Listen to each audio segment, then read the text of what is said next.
Mindset किताब को Carol Dweck ने कई सालों की रिसर्च के बाद लिखा है। यह किताब New York times, wall street journal और ओपरा विनफ्रे जैसे प्रसिद्ध मीडिया प्लेटफॉर्म्स में फीचर की गई है। इस किताब का मकसद है हमें यह समझाना कि हमारा माइंडसेट हमारी जिंदगी को कैसे प्रभावित करता है। अगर आप इसके सिद्धांतों को अपनी जिंदगी में अपनाते हैं तो इससे मिल सकते हैं कई फायदे। बेहतर शिक्षा, ज्यादा ताकत और लचीलापन, रचनात्मकता और नवाचार, मजबूत रिश्ते और सफल करियर।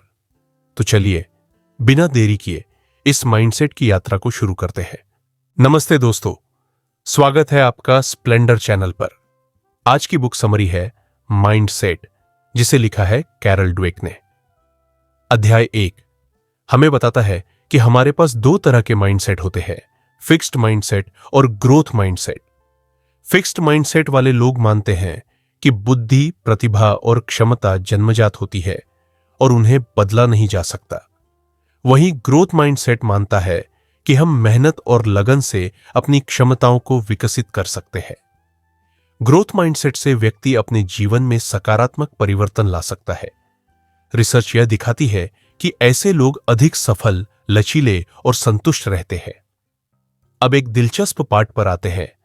कैसे पता करें कि आपका माइंडसेट कौन सा है? ड्वेक हमें कुछ प्रश्नों पर ध्यान देने के लिए कहती है।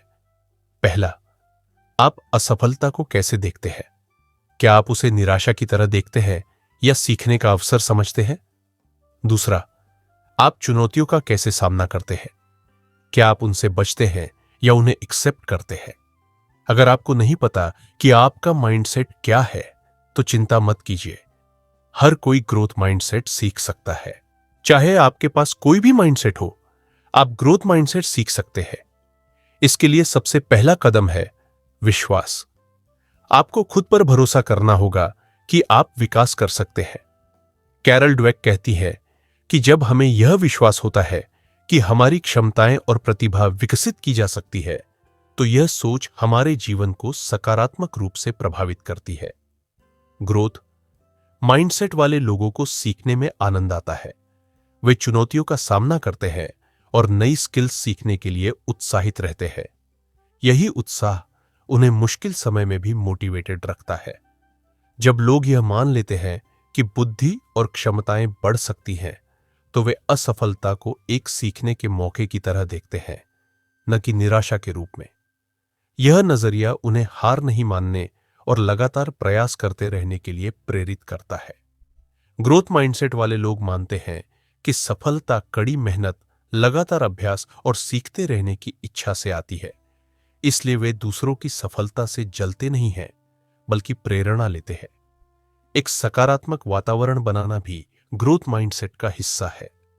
जब माता-पिता, शिक्षक और समाज इसे अपनाते हैं, तो वे बच्चों और बड़ों को सीखने और आगे बढ़ने के लिए प्रेरित करते हैं। इससे एक सशक्त और मोटिवेशनल माहौल बनता है।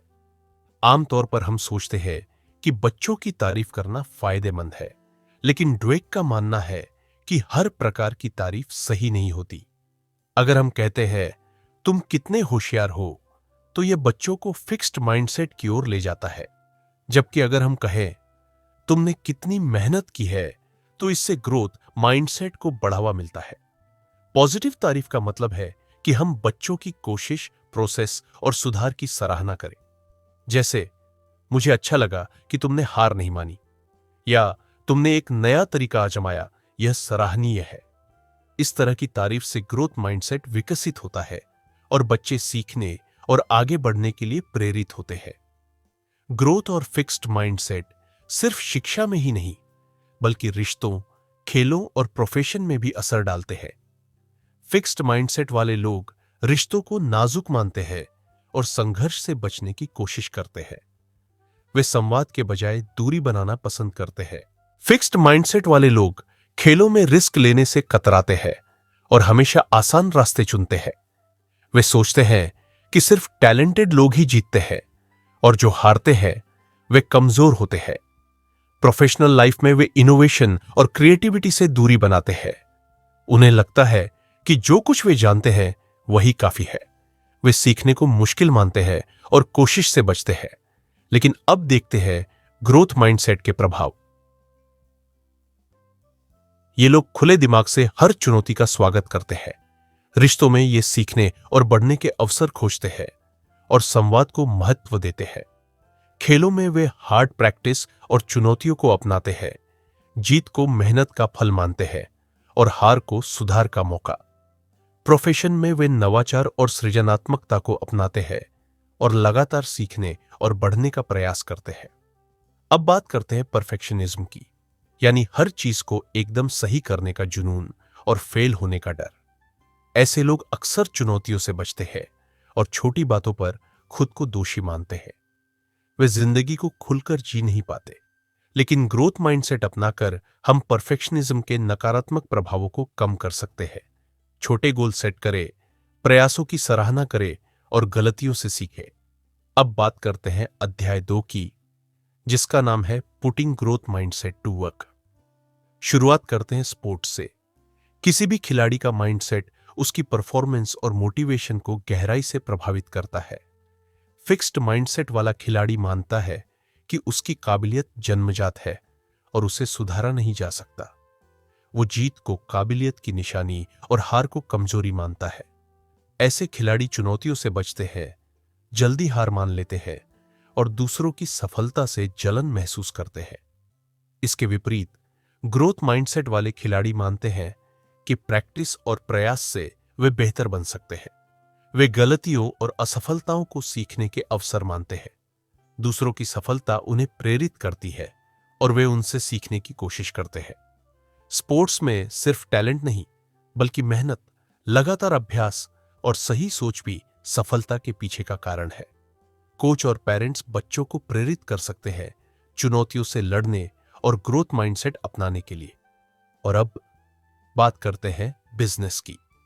कैरल ड्वेक कहती है कि चाहे आप कितनी भी रणनीतियां बना लें, प्लान कर लें, सबसे जरूरी है जुनून। लेकिन सबसे जरूरी चीज है जुनून, यानी पैशन। अगर आपके अंदर किसी भी काम को करने का जुनून नहीं है, तो वह काम करना बेवकूफी है। तो पहले समझते हैं जुनून आखिर होता क्या है। यह वो आग है जो आपके अंदर जलती है, जो आपको मुश्किल हालात में भी आगे बढ़ने की ताकत देती है। चाहे कितनी भी परेशानियां क्यों ना हो, अगर जुनून है तो आप कभी हार नहीं मानते। जुनून आपको लचीला बनाता है, हर स्थिति में खुद को एडजस्ट करने की क्षमता देता है। इनोवेशन उसी से जन्म लेता है और यही दूसरों को भी प्रेरित करता है। अब बात करते हैं रिश्तों में माइंडसेट की। अगर आपका पार्टनर कोई नई स्किल सीखने की कोशिश कर रहा है, तो उसे प्रेरित करे, सपोर्ट करे और जरूरी रिसोर्सेज मुहैया कराए। अगर आपके बीच किसी बात पर झगड़ा हो जाए, तो मुद्दे पर बातचीत करे और समाधान खोजे। जब आपका पार्टनर कुछ हासिल करे, तो उसकी सराहना करे और उसे बताए कि आप उस पर गर्व करते हैं। अब बात करते हैं पेरेंट्स की। कैरल ड्वेक कहती है कि माता पिता ग्रोथ माइंडसेट को अपने बच्चों में विकसित कर सकते हैं। तारीफ का तरीका इसमें महत्वपूर्ण भूमिका निभाता है।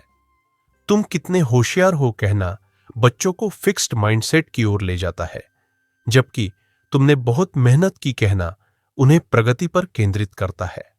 जैसे तुमने उस समस्या को हल करने के लिए बहुत मेहनत की, या पिछले हफ्ते की तुलना में तुमने बहुत सुधार किया। बच्चों को चुनौतियों से डरने के बजाय उनसे सीखने के लिए प्रेरित करें।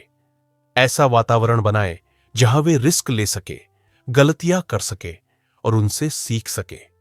अगर आप भी अपना माइंडसेट बदलना चाहते हैं, तो असफलताओं को सीखने के अवसर की तरह देखिए। अध्याय 3 में ड्वेक कहती है कि ग्रोथ माइंडसेट हमारे ब्रेन के काम करने के तरीके को भी बदल सकता है। जब हम चुनौतियों का सामना करते हैं, तो दिमाग स्ट्रेस हार्मोन छोड़ता है, जो हमारी लर्निंग को रोक सकता है। लेकिन ग्रोथ माइंडसेट वाले लोग उसी स्ट्रेस हार्मोन को प्रेरणा की तरह इस्तेमाल करते हैं, जो उन्हें मुश्किलों पर फोकस करने में मदद करता है। ड्वेक कहती है कि टैलेंट सिर्फ सफलता का एक छोटा हिस्सा है। असली शक्ति माइंडसेट में होती है। नेचुरल एबिलिटी शुरुआत में मदद कर सकती है, लेकिन असली सफलता के लिए चाहिए अनवरत प्रयास, कड़ी मेहनत और सीखने की इच्छा। यही कारण है कि जुनून और ग्रोथ माइंडसेट सफलता के असली स्तंभ है। सच्चा जुनून केवल टैलेंट की तुलना में ज्यादा प्रेरणा देता है, सीखने और सुधारने के लिए। ग्रोथ माइंडसेट वाले लोग चुनौतियों को अपनाते हैं, असफलताओं से सीखते हैं और खुद को लगातार सुधारने की कोशिश करते हैं। अब जानते हैं कमियों पर महारत कैसे हासिल की जाए। हम सभी में कुछ कमजोरियां होती है, लेकिन फर्क इस बात से पड़ता है कि हम उन्हें कैसे देखते हैं। फिक्स्ड माइंडसेट वाले लोग कमियों को अपनी पहचान मान लेते हैं और उनसे बचने की कोशिश करते हैं, जबकि ग्रोथ माइंडसेट वाले लोग उन्हें स्वीकार करते हैं और उन पर काम करते हैं। इसमें 4 चरण है। पहला, सामना करना, यानी अपनी कमियों को ईमानदारी से देखना। दूसरा, चुनौती से जूझना, जिसमें सुधार के लिए प्रयास करना शामिल है। तीसरा, रिस्ट्रक्चरिंग, यानी अपनी सोच और रणनीतियों को फिर से गढ़ना। और अंतिम चरण, परिणाम, जब आपकी मेहनत फल देती है और आप आगे बढ़ते हैं। हमारा माइंडसेट हमारे दिमाग को कैसे प्रभावित करता है, यह समझना बेहद जरूरी है। ड्वेक बताती है कि हमारा ब्रेन एक न्यूरोनल नेटवर्क की तरह है, जो हर अनुभव को कनेक्शन के रूप में सेव करता है। जब हम कुछ नया सीखते हैं तो ये कनेक्शन मजबूत होते हैं, लेकिन जब हम हार मान लेते हैं तो ये कमजोर हो सकते हैं। ग्रोथ माइंडसेट वाले लोग असफलता को सीखने का मौका मानते हैं, जिससे उनके दिमाग में मजबूत कनेक्शन बनते हैं। एक रिसर्च में ड्वेक ने पाया कि जब स्टूडेंट्स को बताया गया कि उनका दिमाग बदल सकता है, तो उन्होंने बेहतर प्रदर्शन किया और फेलियर को बेहतर संभाला। ग्रोथ माइंडसेट को अपनाना हमारे जीवन को बदल सकता है। यह हमें बनाता है लचीला, मजबूत और सीखने के लिए उत्साही। यह हमें देता है साहस, चुनौतियों का सामना करने, फेलियर से उबरने और अपने लक्ष्यों तक पहुंचने का। तो ग्रोथ माइंडसेट को कैसे एडवांस करें? सबसे पहले अपने माइंडसेट को पहचानें। जब आप फिक्स्ड माइंडसेट के विचारों को पहचान लें, तो उन्हें बदलना शुरू करें। चुनौतियों को गले लगाएं, उनसे भागे नहीं। हर गलती को सुधार का मौका माने। प्रयास पर ध्यान दें, टैलेंट पर नहीं। खुद की मेहनत और तरक्की को देखिए, यही आपको मोटिवेट रखेगा। दूसरों की तारीफ करना सीखें। उनकी सक्सेस को जन्मजात नहीं, बल्कि लगातार कोशिशों का नतीजा माने। समाज में ग्रोथ माइंडसेट को फैलाना जरूरी है, स्कूलों, वर्कप्लेस और अपने आसपास के लोगों में। जब हम दूसरों की ग्रोथ माइंडसेट को प्रोत्साहित करते हैं, तो हम उन्हें उनकी पूरी क्षमता तक पहुंचने में मदद करते हैं। अंत में ड्वेक हमें प्रेरित करती है कि हम यह कभी न भूलें, हमारी कैपेसिटी लिमिटेड नहीं है। वह कहती है, सीखते रहो, बढ़ते रहो और जीवन के हर अवसर का स्वागत करो। तो दोस्तों, ये थी आज की बुक समरी, माइंडसेट। अगर आपको पसंद आई हो तो कमेंट जरूर करें और स्प्लेंडर को सब्सक्राइब करना ना भूलें।